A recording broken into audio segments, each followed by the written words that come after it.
Well, our guest today is an educator. She is hugely popular on Instagram and has been featured in a ton of podcasts. And now she has her own called the Root Cause Medicine podcast. And now it's our turn to meet Dr. Carrie Jones.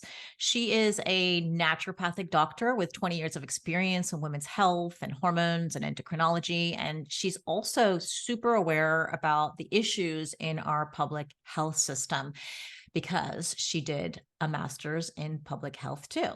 So people from all over the world know her because she's been speaking publicly on women's health internationally too. Now, I know she looks too young, but Dr. Jones was one of the first to become board certified through the American Board of Naturopathic Endocrinology, and she now serves on the board. And if you've been following her as I have, you know she was the medical director for the Dutch test, which we talk a lot about in this podcast. She's been there for several years and taught many of us in the wellness world about this new and much more accurate way to test our sex hormones. And now she's making herself even more superhuman by working as the head of medical education at Rupa Health. And she'll tell us a little bit about that later on too. Now, after you listen to our interview here, you're going to go and check out her podcast, The Root Cause Medicine. I've been binge listening to them all week long, and I promise you, you'll learn something new. So now, without further ado, meet Dr. Carrie Jones. Welcome. Oh my gosh, Zora, thank you so much. I am so excited to be here and hang out with your listeners. Oh, you've got so much to share with us. I know. I'm super excited to bring my community to yours.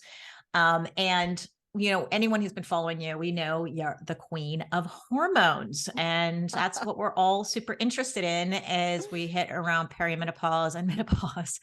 But today we're really going to just focus on the thyroid and what we need to know as a woman going through menopause. And we're going to cover how it relates to cholesterol, fatigue, and weight gain. So let's first start by explaining what is the thyroid and why I never even knew what it was until I hit perimenopause. The thyroid, I think the most of the time it gets described as this butterfly-shaped gland that sits at the base of your neck, and it's really intimately involved in literally every single process in your whole body. And so it produces, appropriately enough, thyroid hormone, and they go out and do the things, activate, bind to receptors, and they literally interact with your brain, your heart, your bones, your immune system, your ovaries, all the things, to your liver, to help with every single aspect. And so if it's too slow or too much, then we have a problem. And that's usually, most people don't know about their thyroid. I mean, it's not a surprise that you didn't know much about your thyroid until hitting maybe the perimenopausal years, because if you're not really having any symptoms of it, or if you've been tested and you maybe didn't know or were told everything is fine. But once we get into these transitional states, perimenopause, menopause being a transitional state, then that's when things can go a little erratic, and all of a sudden our thyroid hormone is not what it used to be. Our thyroid communication is not what it used to be. And as I said, it touches every area of the body. So a lot of areas of the body become symptomatic. Okay. Yeah. So thank you. I was just thinking, why am I, so clueless? And the more I find out about it, I go, how did I live my life without knowing thyroid? Not to mention estrogen and progesterone and testosterone. I had no idea either until, menopause is coming and you hear these words and you're like, okay, I know it has something to do with female hormones and testosterone is male. But, that's why we're here. And that's why so many women listen to this podcast, because I know I'm not alone. We're so embarrassed to say that, because the more we learn, the more we realize we don't know as well. So don't worry, everyone. It's not just you. But let's talk a little bit more about, that when we do, actually, when I used to I started getting my regular checkups with a doctor. I'm testing on my hormones and blood work when I would hit about 40. And so for years, like, the doctor sent me home saying everything's fine, whatever. And I never really had any symptoms until I hit 45. And then I got high cholesterol. I was like, where does that come from? And so here, I'm trying to do everything I can to reduce it. And then I learned a lot about cholesterol along the way. And then last year, I did the Dutch test and my markers showed that my thyroid wasn't optimal, and I my blood work as well. And I'm like, what is going on? Because I have no symptoms. I'm one of these people who are like, I don't know. I feel fine. I have zero progesterone and it's testosterone and estrogen. And I just don't seem to somehow compensate. But my doctor says, okay, you guys still have to be concerned because these numbers are not hitting, especially optimal levels. So she says, my functional medicine doctor, that these are connected, cholesterol and thyroid.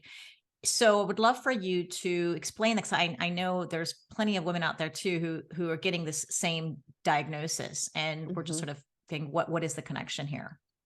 Well, funny enough, high cholesterol used to be the marker to tell people they had a thyroid problem. Back, I think in like the 1800s, before thyroid testing really got figured out and dialed in. They knew thyroid was related to it, and they could do TSH. But if somebody had high levels of cholesterol, then automatically they were like, oh, thyroid problem. We need to address their thyroid. And then our testing technology got better, and we could look at the more free markers of thyroid. So let me start there. So the way the thyroid works is it starts in the brain. So we have a part of our brain called the hypothalamus, and it makes a hormone called TRH. And TRH goes down to a different part of our brain called the pituitary and makes TSH, which is thyroid stimulating hormone. And it does exactly what it says it's going to do. It's going to stimulate your thyroid in your neck to put out hormone. So it goes down to your neck, down into the thyroid, and it tells your thyroid to do something, make the hormone. The majority of the hormone that you make is called T4. And about 80% of what you produce is T4. And then you make about 20% what's called T3. Now, this is important to know because T3 is the more powerful, more active, much more active one comparatively to T4. So they rush out into circulation, they go out in your bloodstream, and they float around, and they can bind to receptors. T3, being the more active one, can also get formed out in your tissues. So your heart, your fingertips, right, your liver, all these other places can take that T4 and magically convert it into T3. So T3 is really the powerhouse when it comes to thyroid stuff, which is unfortunate. We don't test it. We go back and start with that brain hormone, TSH, and just look there when there's so many other hormones we can look at with thyroid. But as T3 is the big, powerful, active one, when you don't have it, either you're not making it or it can't get in the cell. It can't get access to the receptor like a key in a lock, can't turn the lock. Maybe it's getting deactivated, so you have it, but then the body goes, no, and waves its wand and deactivates you. Now you have less T3 floating around. And what that means is you can't metabolize things, you can't break things down, which includes cholesterol. So when you don't have enough thyroid to do its job, then cholesterol starts to creep up, because in the liver, it's not getting essentially broken apart, torn apart, and dealt with. So it just goes higher and higher and higher until you get that T3 marker corrected. And now the liver can do its job, and the body can process your cholesterol appropriately and get rid of it. And your cholesterol markers will start to drop. So that's why, now there are a few reasons for high cholesterol, but that's why originally when somebody has high levels of cholesterol, started to develop high levels of cholesterol, they immediately were like, I bet it's a thyroid issue, because we know the thyroid's intimately involved in how you break down your cholesterol. So I wish more doctors would explain it this way. Mine certainly didn't back then.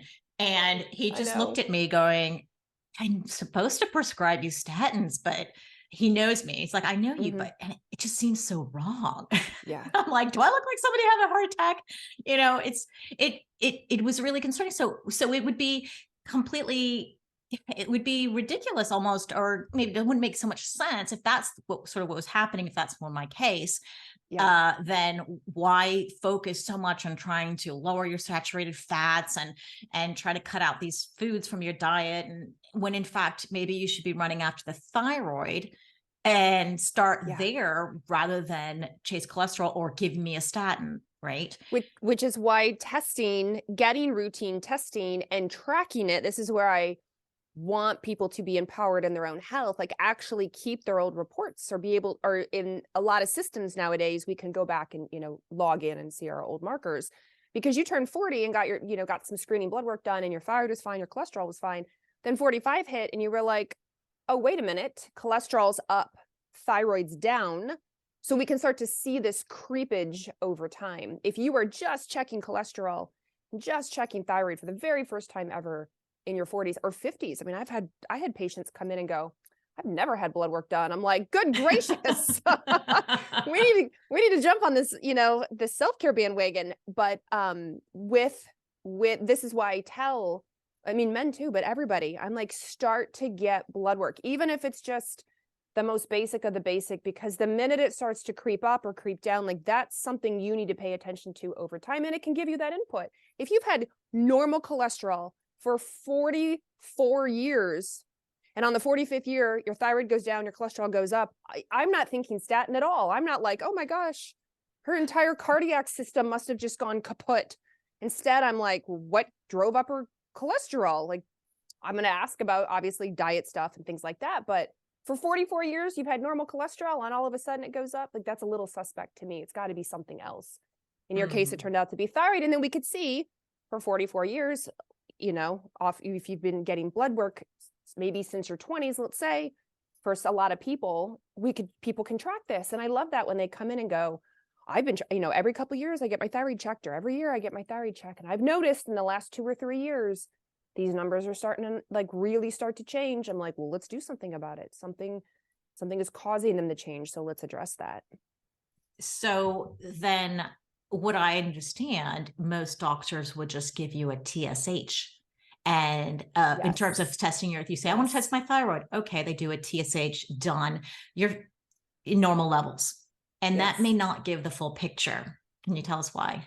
And even the reference range isn't the full picture. So yeah, TSH, right? So there's a lot of argument out there on what is a really good number for TSH. So your average range, if somebody's listening to this and they go pull up their lab work right now, they will probably see their range will go from 0.5 to, let's say, 4.5. And if you're 4.3 or 4.4 or 4.1, you're considered in range because 4.5 is the cutoff. But a lot of organizations, associations, functional practitioners feel that you should be much lower. Your TSH should really sort of lie between 1 and 2. Sometimes you'll hear 1 and 2.5. Well, 2.5 is far away from 4.5. And so this is why, quote, your normal happens a lot. So somebody will say to me, well, my TSH is 4.2. I'm told I'm normal. I'm like, well, especially if 2 years ago you were 3.8 and 2 years before that you were 2.5, I can see the trend. Your thyroid is really starting to struggle. But if it's your first time ever getting a blood draw, I'm like, ooh, I want you optimal. A lot of us who are in the functional integrative world, we want you optimal. I don't want you to get to 4.5 and then I'll do something. Why would I want you to like fall off the cliff before I go save you? I want to, like a little child, if you're getting close to the cliff, I'm going to pull you back. Like, this is a problem. So very first thing right off the bat, I'm looking at the range of the TSH. Now, I just said too that their thyroid gland makes T4 and T3, but then most of your T3, which is the superactive big one, gets made out in the rest of your tissues. So you make a little bit out of your thyroid gland, but really you can make it out what we call in the periphery, the rest of your body, your fingers, your toes, your liver, all the places. So I'm like, well, let's test it then. If that's the big player, if those are the big guns, then I'm going to look at your T4, your what we call free T4, because I know it can convert into free T3. So I'm going to see where are those at. What do you have healthy levels of those? Are they too low? Are they too high? Is one level high but the other one's low? So it's a conversion problem. Now, on top of that, I mentioned something called deactivation. So if you're in a cell and the cell says, well, I don't want you here, I'm going to turn you off. The way that it turns it off, it's not like a light switch. It actually turns it into something else that's inactive. So we call it reverse T3. So I'm going to check reverse T3 because I'm like, well, if you make T3, great. But what happens if the cell is going, I'm going to flip you off. And now you have higher levels of reverse T3. And what's crazy to me is I'm saying this, and for a lot of people, it might be the first time they've ever heard it, but it is literally all over the research. It is all over the literature. And that's what makes me so frustrated. And a lot of people frustrated is I'm reading papers. Very recently, I'm giving a thyroid talk actually in a couple weeks. And I'm reading papers from 2020, 2021, 2022. And they'll start out with, well, we've known for decades that the thyroid, blah, blah, blah. I'm like, decades? Then why aren't we doing that? Like, why aren't we testing for this? Why aren't we being really proactive about people's thyroids versus just starting with the very, very cursory TSH and hoping for the best. And I don't have the answer as to why they choose to do that. But that was my question. Yeah, like why, right? So I'm like, hey, advocate for yourself, advocate for getting the rest of your thyroid markers. And the great thing now, and I understand like in the United States, a lot of people want to run it through their insurance. So I'm like, okay, see what you can get through your insurance. And now even our big labs in the US, LabCorp and Quest, often have direct to consumer workarounds. And so I'm like, if your doctor will only run a TSH, but you're really suspect of your thyroid, I said, go order your own lab work, go get your own thyroid, because you're listening to this, learning, taking notes, realizing you need to be getting T4, T3, reverse T3 antibodies, which we haven't even talked about yet. But if you can only get a TSH through your healthcare practitioner, either consider a new practitioner, or just order, find a way to order it yourself and then continue to learn so that you can then advocate for yourself and go, hey, look, I actually went and got more blood work run. My T3 is low. I've learned that T3 is supposed to be active and do the things, and see if you then go back to your practitioner and say, I think you missed this. Like, what can we do? So that it's not so much complicated as it's comprehensive. It's more than we think. So when you say get your own lab work done, is that purely North America, or can we do this in Europe and That's Asia? A good question. I don't know. I don't know if you can do it in the rest of the world. But with the increase of people being frustrated with their healthcare, I have seen a lot more direct to consumer. In fact, I got an email this morning from a big lab here in the United States called Quest Diagnostics.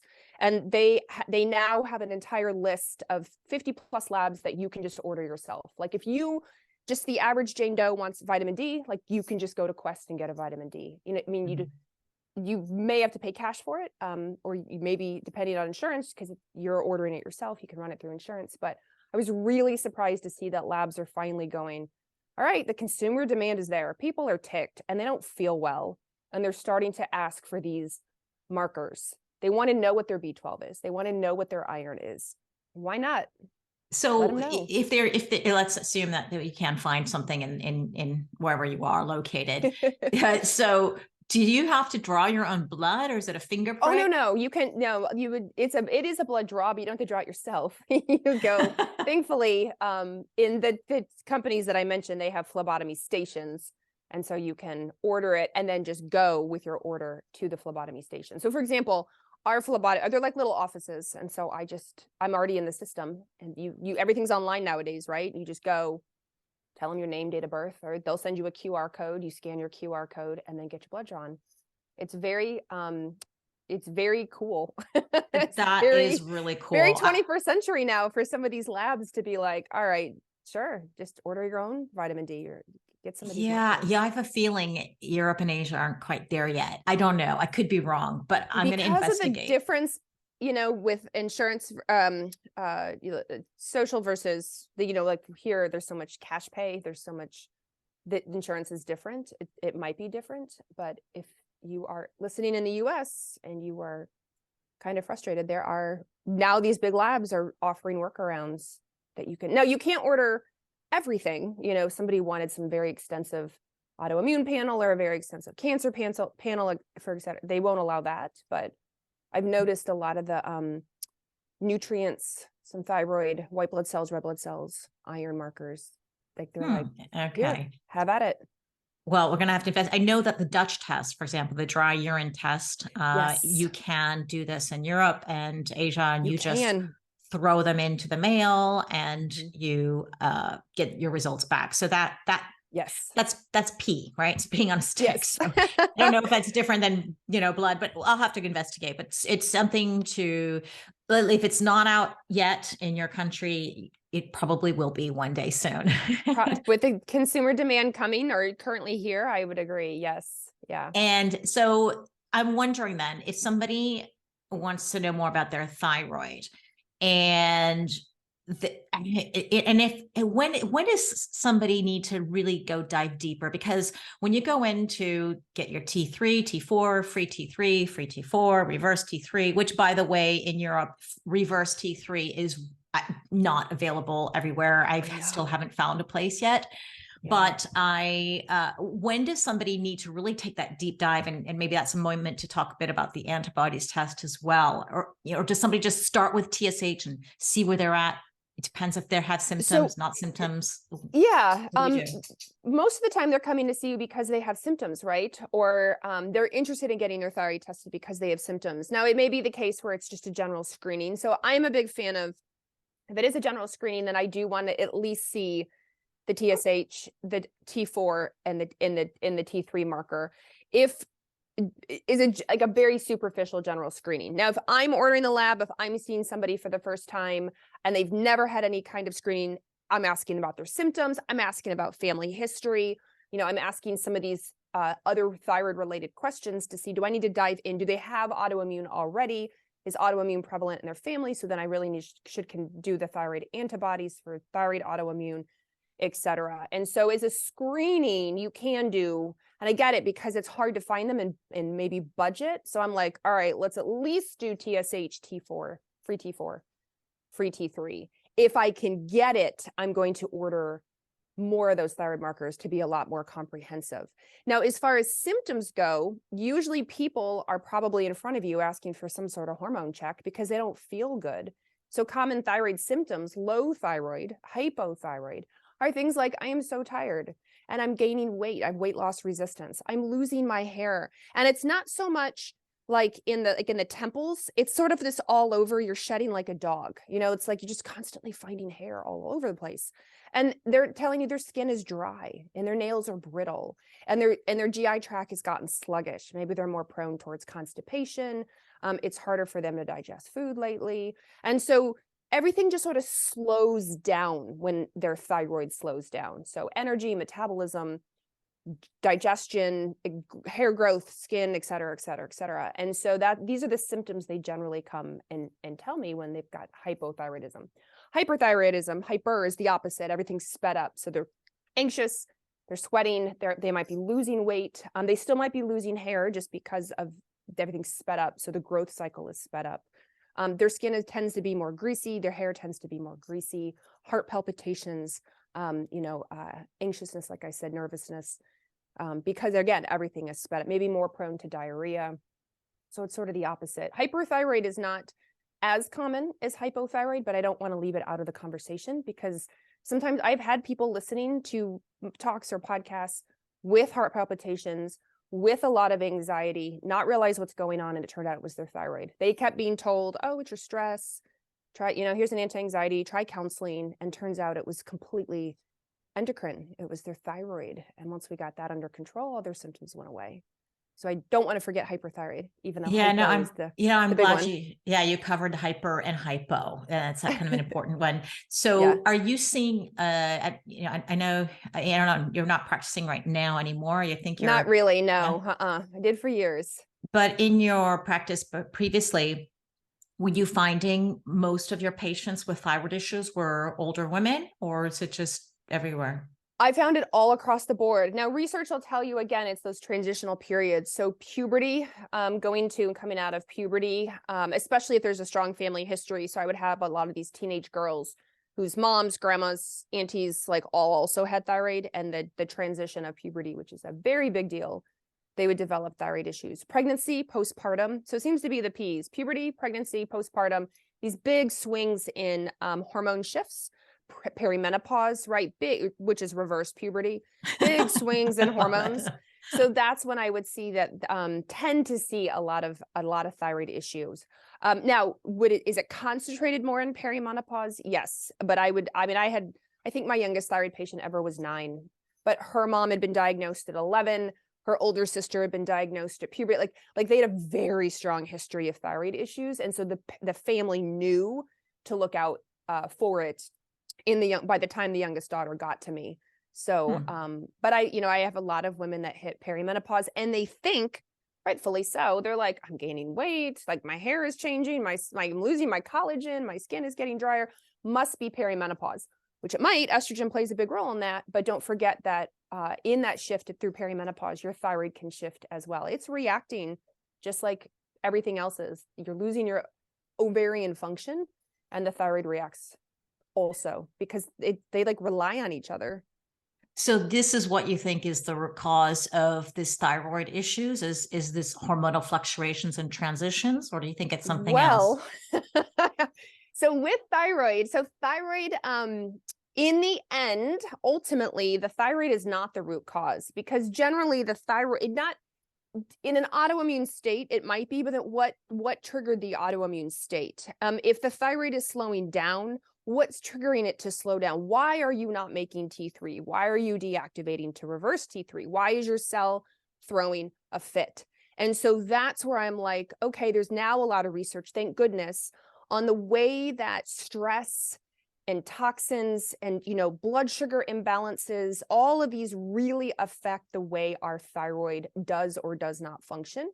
And so in fact, now there's a whole subsection of thyroid called non-thyroidal illness syndrome, where it's your thyroid freaks out because of a major illness you've had, a virus, everything from COVID to Epstein-Barr to cytomegalovirus, to any kind of illness, like maybe gut infection, or any other kind of infection, Lyme disease. And so these big, serious illnesses are causing your thyroid, the cells, to really ramp it down. So it's not a thyroid problem. It's the cells reacting to the fact that you are sick and your immune system is like on a roll. So thyroid just needs to ramp down for a while to let the immune system do its job. And it's also a protective mechanism. We don't want the virus in the cell. So the thyroid's like, ugh, everything stays out, like, go away. But we get all the symptoms. We're tired, we gain weight, we're constipated, right? And so immediately everyone's like, I need to go on thyroid medication. It'll help me lose weight. I'm like, well, hold on. Maybe. But at the same time, if it's, again, virus, illness, infection, toxins, blood sugar, et cetera, et cetera, et cetera, that's actually worsening your ability to make thyroid hormone, then that's actually the root cause. Your thyroid is just reacting to protect you. Yeah, it sounds like it's reacting to a stress, right? To a stressor. Yes. And as we hit perimenopause is stressful. First of all, right? We're in our 40s and 50s. So we've had 40 or 50 years of life experience, which can be stressful. Life just in general is not exactly easy right now. A lot of women in their 40s and 50s have kids who are doing major transitions as well. So if you had kids late in life, your kids may be entering puberty, or your kids may be graduating from high school or university. You may be taking care of aging parents, right? Because you're sort of at that age that your parents are at that age. And so it can be a lot of extra added stress on you. You're generally at the height of your career in your 40s and 50s if you're in the career force, or running a business. And so you tack all this on top of, oh, by the way, your ovaries don't want to work anymore. And the thyroid and all the cells are like, oh, good gracious. And we start to get the thyroid symptoms on top of the lack of estrogen symptoms, the lack of progesterone symptoms, lack of testosterone symptoms. But remember, the ovaries and the thyroid are really good friends. So as you're losing estrogen, progesterone, testosterone, that on top will affect your thyroid as well. Your thyroid hormone likes estrogen. It likes progesterone. They play well together. So it becomes this whole like spider web domino effect, I should say. It's not just here, take this thyroid. It's like, whoa, let's take a step back and really figure out what caused the domino effect of the thyroid to go down. Yeah, it sounds like it's like the perfect storm and everything's happening at once. I want to mention a little bit what Dr. Stacy Sims, I know you've seen her work, and she talks a lot about, her community or active women, they're exercising. And then when we hit the menopause, what do? We exercise more and we eat less. And I think it's, and then and a lot of women are jumping on the bandwagon of the fasting and the keto diet. And so it seems to her, this is what she's in through her research, is that there's a lot of stress on the body. And one of the reactions she's presented is thyroid issues because of just too much of these stressors, because we just want to lose the weight so fast, or just, have these busy lives as well. So. And it's not the thyroid's fault. It's not, here, take this pill. We'll just replace what's missing, because the thyroid is reacting to the stressors that's going on. The thyroid, so either the thyroid itself, so your creation of thyroid hormone, or the cells are reacting to the thyroid hormone. So the cells and the receptors might be like, you are fasting, you are eating a dietary plan that doesn't work for you. Your stress is a 10 out of 10. You keep buying that crappy lotion and lighting candles all over the place and toxins, etc. Like, we are not doing this anymore. Stay out of my cell. Don't make it dirty. And so we feel and we get hypothyroid, but if we just slam the system, like, oh, just take thyroid medication. Here's just T3. Take T3, you'll be fine. The cell's like, I thought I said no. I think I don't want this. And women will feel better for a while. But what I found in practice is a lot of them are like, this isn't working. I need more, right? Like, I need a really high dose to feel any kind of energy. I need a really high dose to start to lose weight. Like, We just need to pump in more. right? Yeah. Like, Yeah. I know it's hard work and it sucks because you're already transitioning. Perimenopause, I don't know who designed it, but they can suck it. And so, right, perimenopause can often be really hard already for a lot of women. And then on top of it, they have thyroid problems. I'm like, I know it's more work you don't want to add in already going through perimenopause, but we have to do the work. One, to have a better perimenopause, menopause, and then two, to make our cells happy again and the thyroid to function well. Now, I'm not saying I'm perfect. Don't get me wrong by any stretch, but when I knowing what I know and what I research from a very high view, I'm like, oh, okay, I can see it. It's not easy. It's not fair, but I can see it. Yeah. No, I remember you in one of your podcasts, you said that you cannot out medicate or hormone, take hormones, a bad diet and lifestyle. It just, you can't out exercise it, or you can't, it's just the same thing, which is very interesting, because I think some women think, oh, I want to take the easy way out and let's just take hormone replacement therapy. Then I don't have to do all this hard work. But in fact, it's not exactly the case. Yeah, I had a lot of in my practice. Because I'm one of them, I had a lot of that, like type A, firstborn, like real high level go-getters in my practice, and they did not want to stop their life to make any of these changes. They were like, just give me the pill, just give me the supplement, like give me the medication, give me whatever it is. I can swallow something, but I am not stopping my life or changing my life. I don't have the time, Carrie. I don't have the time. And I was like, but your body will make you have the time if you don't. Let's baby step this. Yeah, we need to build in these changes.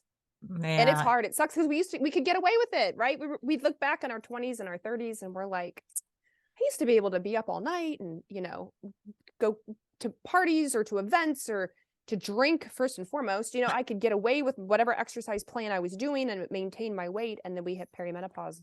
And all my patients were like, I haven't changed anything and everything has changed. I'm like, I know, welcome to perimenopause. Yeah. It sucks. It's like you said, it's so not fair, but it could be just that wake up call that you need to clean up your life so that you can have a longer health span and perhaps a lifespan and just enjoy life even more. And you'll reap the benefits in so many other ways. And and I'm just, I want everybody to get on that bandwagon, because it's boring to be alone in that space. You're like, I'll have a sparkling water with lemon, and I love it when I run into someone else who's the same. So I'm like, yay. Okay. We're in the same track. Yeah. So then let's talk about this unexplained weight gain, like you mentioned before. Like some women go, oh, I want the T3 and then I'll just lose the weight, because we know that thyroid regulates metabolism.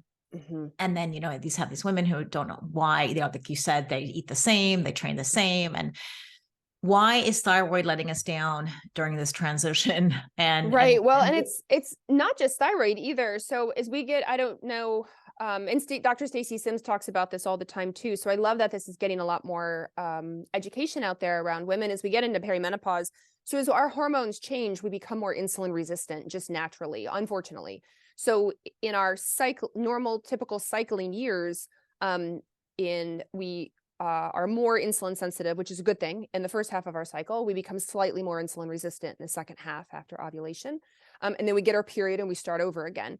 As we get into perimenopause and then menopause, we shift more into an insulin resistant by default. So that's why the things we eat, the way we're exercising isn't working like we wanted. On top of that, we know as we lose estrogen, and our cortisol goes up, so stress goes up, estrogen goes down, we start to gain that belly around the middle. So a lot of women talk about, all of a sudden I've put on this spare tire around my center and I don't understand. Well, low estrogen, high cortisol, becoming more insulin resistant. And it can be very subtle because it's against you. So you may do some blood work and be like, well, I'm not that bad, but you're, quote, that bad compared to where you were 10 years ago. And it's you against you in your blood work. And so now we gain this weight. And then you throw in the lack of our T3, lower levels of T3, which just sort of slows down everything related to metabolism and our body. And it is the ultimate perfect storm. So now low T3, higher cortisol, higher insulin, can't get in the cells to do its job, losing estrogen as we get close to menopause. And, our sleep is getting poor. So as women head into menopause, they often report, I don't sleep as well as I used to. I can't fall asleep. I can't stay asleep. If they're tracking it, maybe they have a band or a ring that's tracking their sleep, but wasn't as good as it used to be. Sleep plays a huge role in insulin, blood sugar, weight, our hunger, leptin, which is a different hormone. And so now we're not sleeping as well. And so you can see it's everyone wants to just blame thyroid. Like, oh, just take thyroid and you'll lose weight. I'm like, ooh, it's just one of the hormones that is currently playing a role in weight. And on top of it, what you mentioned earlier is what do? We eat less and we exercise more and we try fasting because we've seen it on social media and that people, rave about it.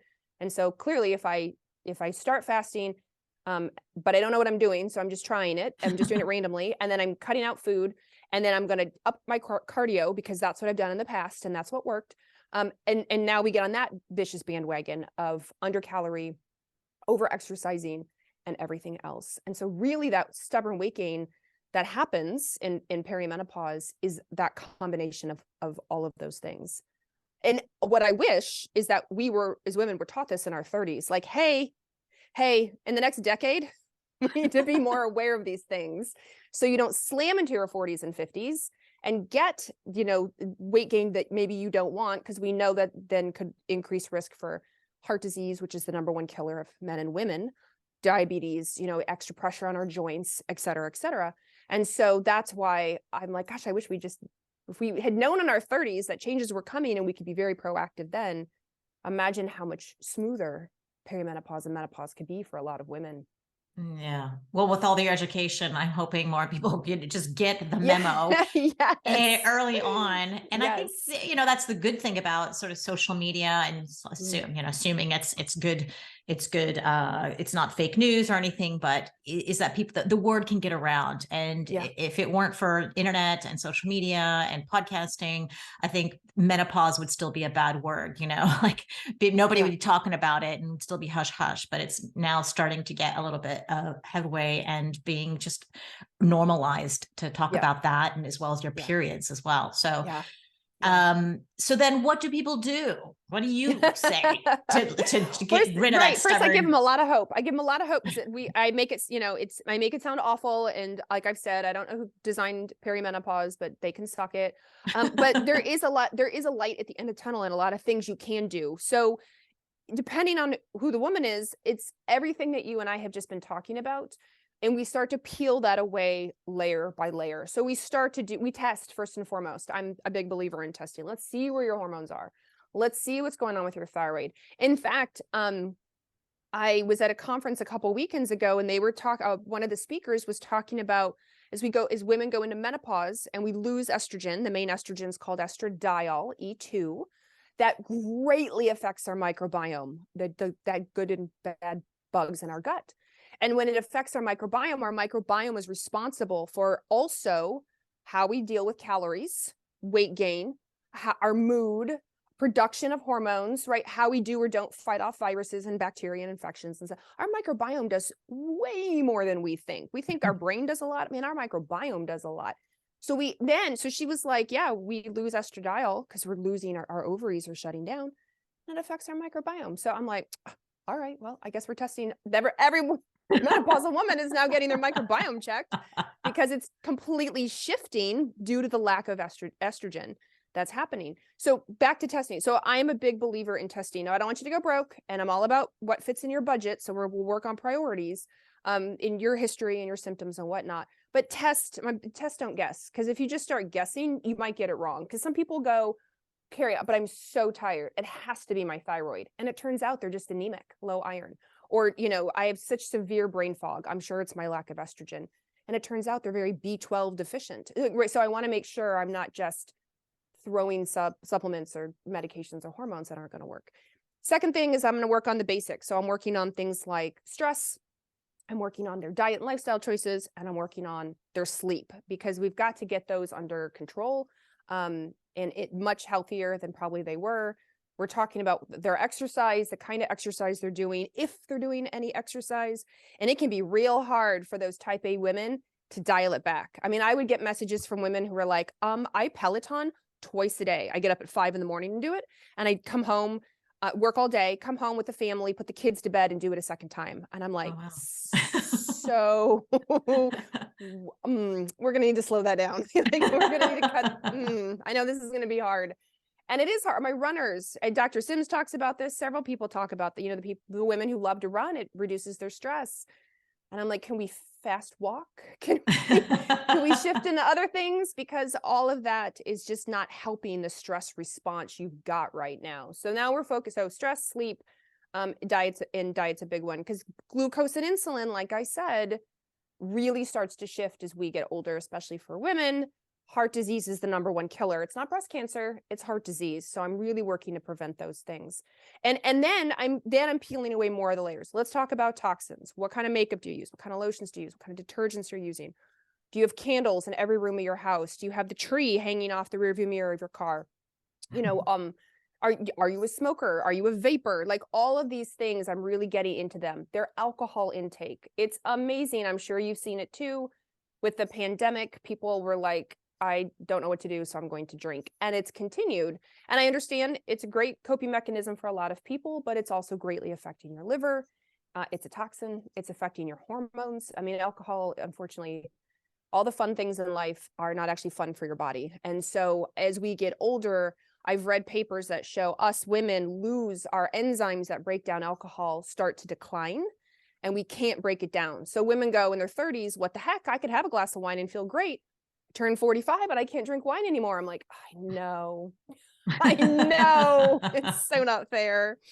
It's Even a not good the glass of same. wine, it's not the same. And so you can see my thought process as I'm going through. Now, do some people need thyroid medication? Absolutely.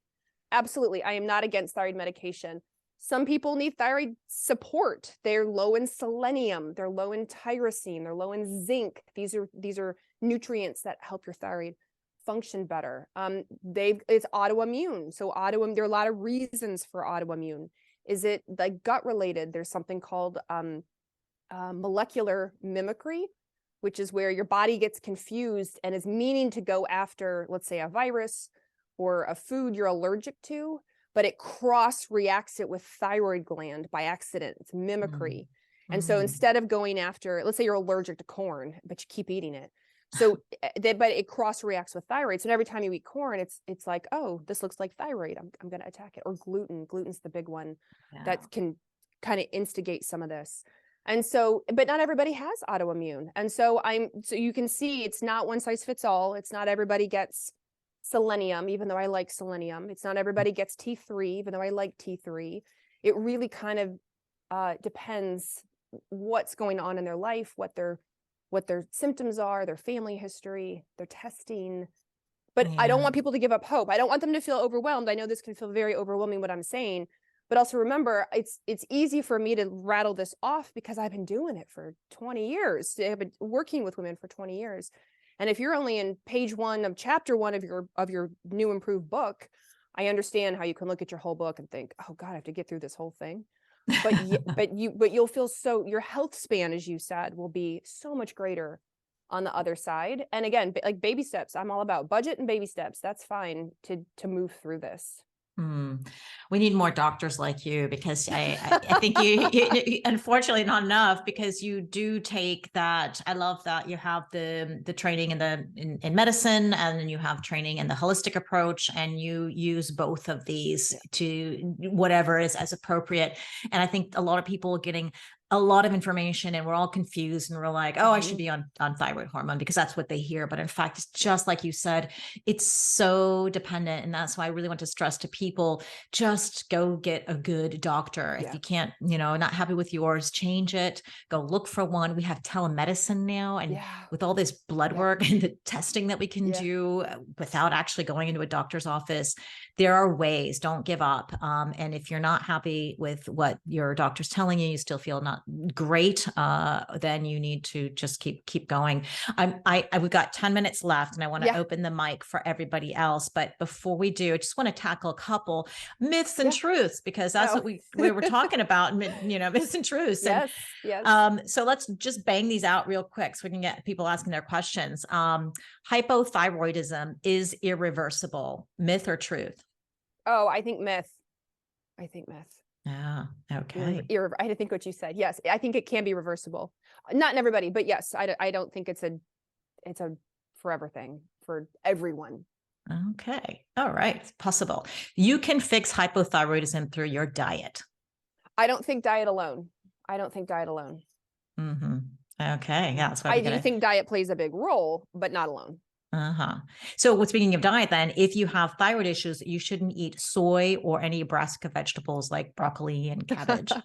I'll start with the brassica family first. So I have heard a number of really cool researchers that I really respect who don't buy into that at all. They're like, nope, brassica family does not affect your thyroid unless that's all you eat. So if you're a vegan and you live on brassica family, they're like, yes, it could affect it.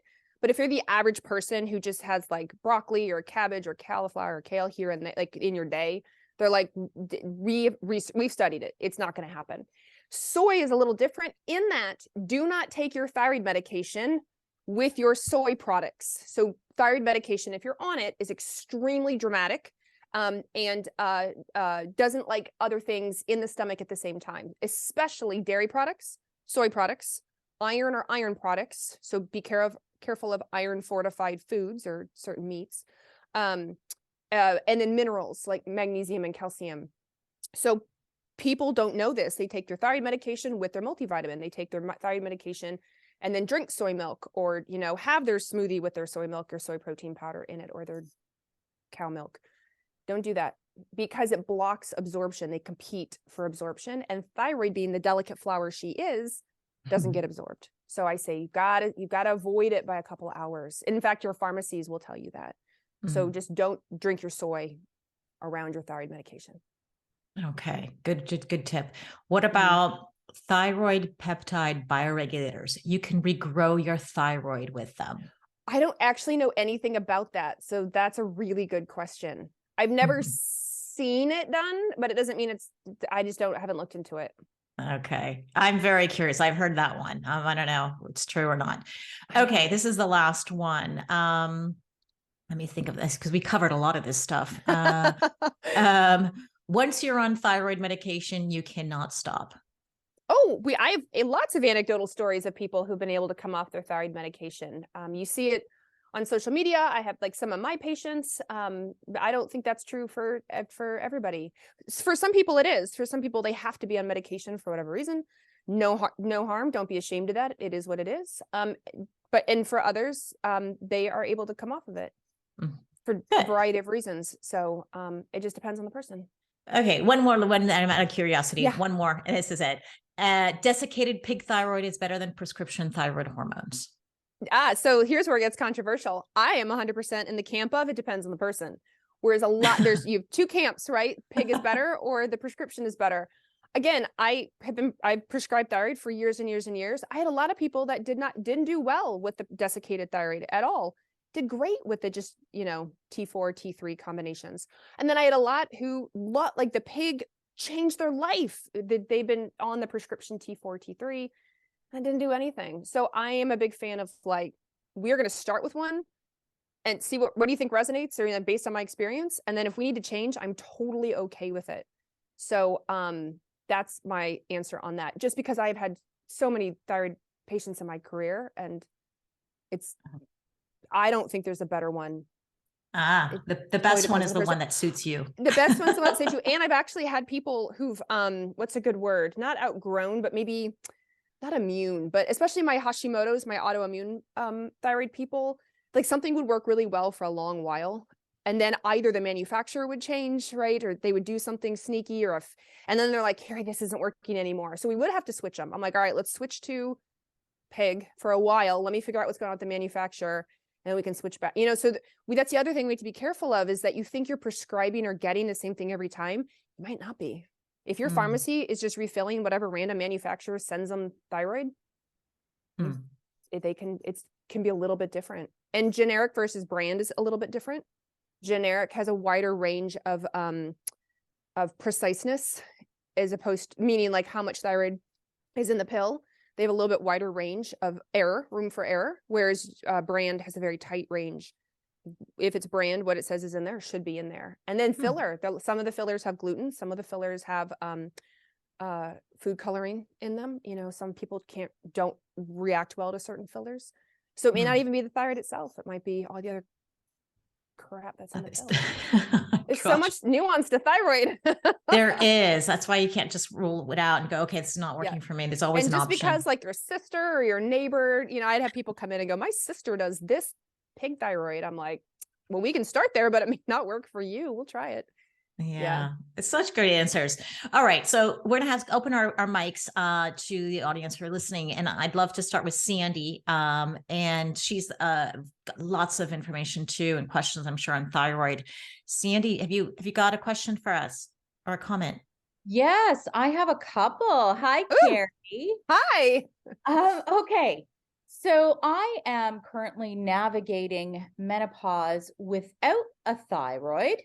And I am definitely, so I'm hearing a few things, and I would like to know your opinion on, I guess you could say, with the porcine, you end up having all of the thyroids, right? There's T1, T2, T3, T4, calcitonin. And I've actually had this conversation with my endocrinologist. So we're testing a little bit of porcine. Because I have read, I think it was in one study, that T2 may possibly play a role in metabolism. So what are your thoughts on that? So T2 is not studied hardly at all, which So yes, there's a lot around T2 that we just don't know. So if you are trying porcine, you'll be an N of 1 and see how it helps you on your own study. But you're totally right with you don't get that in the T4, T3 like levothyroxine or liothyronine, because they just don't put that in there. But there's no money, there's no prescription for T2, right? So there's no money from pharmaceutical companies going into it. So we know very little about it as far as its activity. Yeah, exactly. That's why I wanted to try it, because I love the whole N of 1, of course. And I love that. And I'm also taking the definitive, the Synthroid, the Cytomel, and I'm adding just a little tiny supplement of that. Now, I do have one more question. What is your best advice for a woman who is navigating menopause without the gland?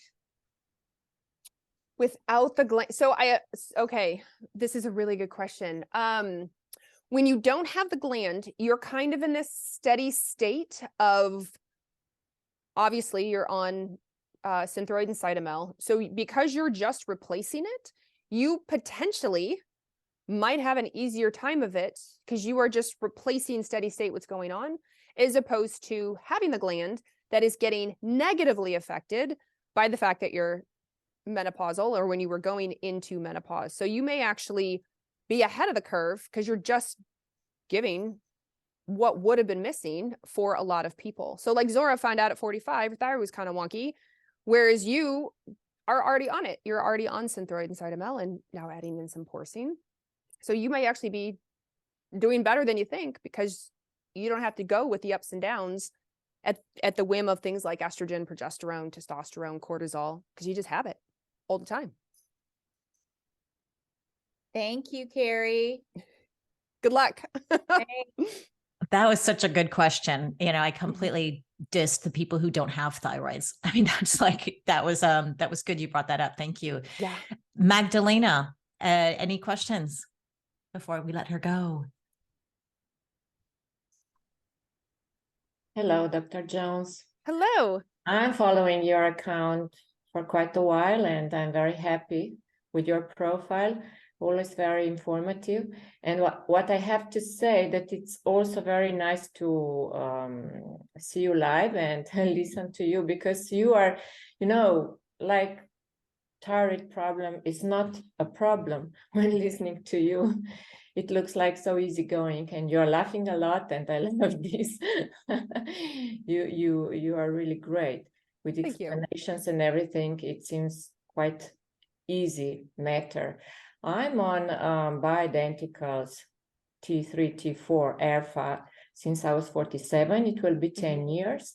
I don't know. Some people told me that, like, there should be a period in your life when you have to stop with bioidenticals. I haven't done this so far because I feel great. But I have to say that I think many people don't really know that they have problems with thyroid, because I was the one, when my doctor saw the results, he said, but you are completely exhausted. I said, no, I'm not. Your thyroid is not working at all.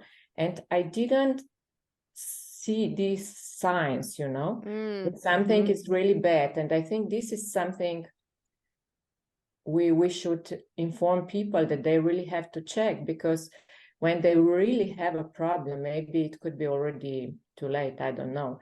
My question would be how to take bioidenticals. That means forever or what? Because I don't know now. If you live healthy lifestyle, you eat well, you exercise, you sleep well, you do everything right, but you need these hormones, right? Yeah. Then stay on it. I am so totally just stay on it forever.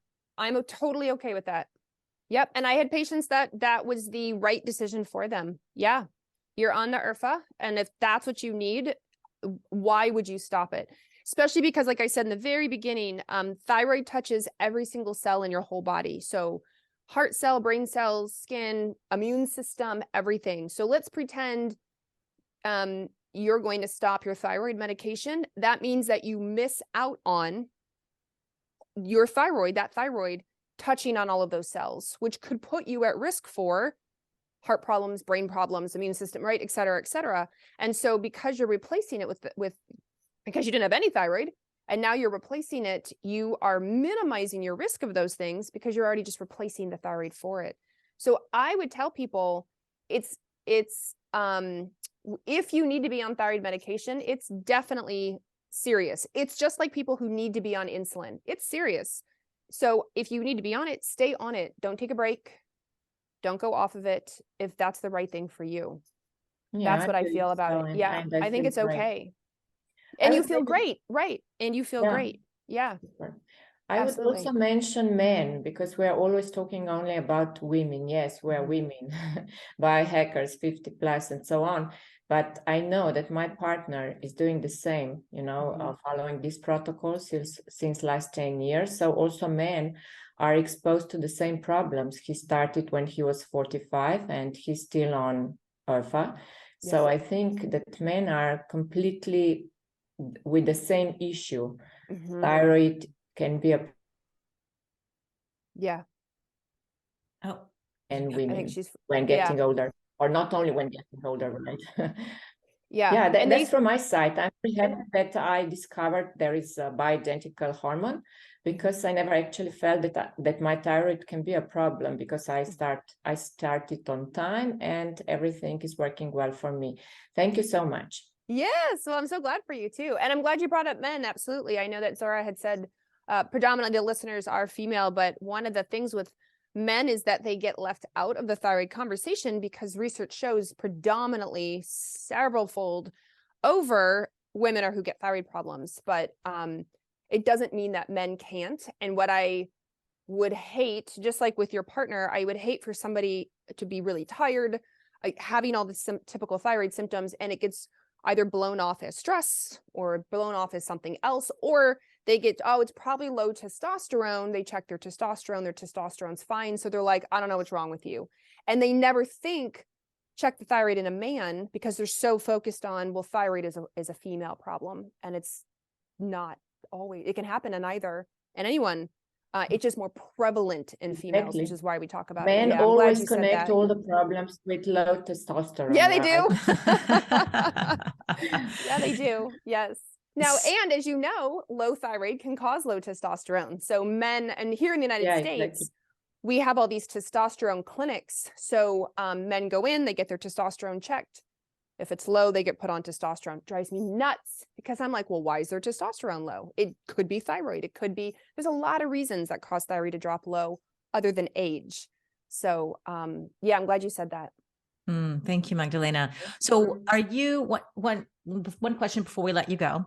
Yes. Are you of the camp that treats symptoms or treats the biomarkers, the blood work, the Dutch test? So yes, and it depends how, so, and I mean, and I say yes, I'm laughing, but like, let's say somebody comes in and their symptoms are really affecting their whole life, their job, their partner, their kid, the way they raise their kids, their family, etc. So while I host the Root Cause Medicine podcast, while we have been talking about root cause, I am 100% going to address the symptom to help them in that moment. I want them to keep their head above water. I'm trying to get them to live their life because they're not going to make any changes. They may not have the energy, they don't have the capability because of that symptom or those symptoms that are holding them back. So I tend to do both. If somebody says, I feel 10 out of 10 terrible, we do lab testing. I'm like, all right, let's treat these symptoms. Let's spot treat these symptoms. But I'm very clear. I'm like, just a Band-Aid. I just need you to live your life again while we're working on all the markers, the root causes, etc. And then eventually the goal is we can start pulling away the Band-Aids, the things that we're doing because they're feeling so much better. So I do believe I'm in both camps because I would hate to tell somebody who cannot get through their day or is in so much pain or severely depressed, like, well, we'll get there, you know, like, give me 6 months and we'll get there. I'm like, oh no, I need to help you now and do the other things. Well, that makes, I think, more patients would be in that camp where you have symptoms. Maybe the blood work is normal, but not in your optimal levels, rather than those people who have no symptoms, but their blood work or their tests show that they're totally off. Right. And you can be silent, right? The body can compensate. And as Magdalena said, like she didn't really feel symptoms. You didn't feel symptoms either, Zora, right? And I would have a lot of patients who didn't feel symptoms. Or when we talk about compensation, especially again for us driven, you know, sort of type A people, we just push. We can just push. And then I would have patients come back to me and go, you know, I thought about it. And, you know, if I sat down, I would immediately fall asleep, or I was just pushing myself, I could tell, or I talked to my sister about it. And she was like, well, don't you remember you have this symptom and this symptom and this symptom? And so not always, but often we would find, denial is the wrong word. It's just, we just like, this is the life. Like, I don't have a choice. I just have to get up and keep pushing. And so they may feel symptomatic, but they're not actually symptomatic. And then on the flip side, some of these markers are very silent. And so they may not be symptomatic, but I'm also concerned because I don't want them at risk for heart disease, let's say. Some of those heart disease, like high cholesterol. High cholesterol is a silent marker, but I don't want you at any risk for cardiovascular disease ever. So it's the #1 killer. And so then I am treating like, oh, let's figure out why your cholesterol is high, because you're not symptomatic, but I also don't want you to die of heart disease. Yeah, that's such great advice. Thank you so much. Before, I know you have to run. Do you want to mention a little bit? I know in the intro, I talked about the RAND, you're working with RAND, and I don't even really know what that is, but I don't know if you want to, RAND, Rupa. So Rupa, do you want to talk a little bit what that is before you go? Or Yeah, so it's a lab portal. So in the United States, all these tests, blood tests and urine tests, saliva tests, stool tests, genetic tests, are run by different companies, of course, that we all know and love. But to get them and to order them, you have to have accounts with multiple different companies. And so Rupa was formed, so it was basically one account to rule them all. So you can get on one portal, one account, and then you can order all these tests that you want on one particular person. So you would just go in log in, order tests, as a practitioner, you order them, and then all the results come back to that one portal. So you can actually see all the results lined out versus having to go in and out of a lab, a blood company, a saliva company, a urine company, a stool company, and remember multiple passwords and try to figure out where all the results are. So that's what Rupa is. It's a lab platform. And so I'm in charge of their education, because when you work with 30+ lab companies, a lot of questions come up around, what does this mean? How do I read it? What is this condition? I've never heard of it. I don't know how to test for it. And so my job is to really help pull all that together for all these different companies out there. Amazing. So this is for practitioners only? It is for practitioners only right now. Yes. Okay. So we couldn't go and check out your videos and watch what you're doing there. That's completely separate. That's only if you're a practitioner. For practitioners, yeah. So the trainings and teachings are specifically, right now they're for practitioners. That may change in the future, but right now, Rupa's only a couple years old, so we're a baby. And that may change in the future with our education, but right now, starting with practitioners. Okay. So in the meantime, everyone else who's not a practitioner, they can go find you on your website, drcarriejones.com. They can look at your Instagram, which I absolutely love, and I share a ton. TikTok as well. And I'm getting there. Yeah, you're there. TikTok is hard to start. But your content is perfect for TikTok. And so we can watch your videos too on your website. And I think your podcast is brilliant. Everyone can definitely go and learn a lot. We always learn so much through podcasts. So please go and check out the Root Cause Medicine podcast. Is there anything you'd like to say to a woman over 50, 60s, 70s? Don't forget about these women as well before we go. Yes. Yeah, my big thing is that I know it maybe seems overwhelming, and I want you to replace overwhelming with comprehensive. Right? I want you to have this really great health span. I want you to, live a long time. We're going to live, what do they say? A third of our life in menopause, a third of our life. So let's do it. Let's like glide in there, having a good time and being healthy. And it's just baby steps, one little change at a time. I know, like I said, overwhelming might be the word you're thinking of, but really it's comprehensive.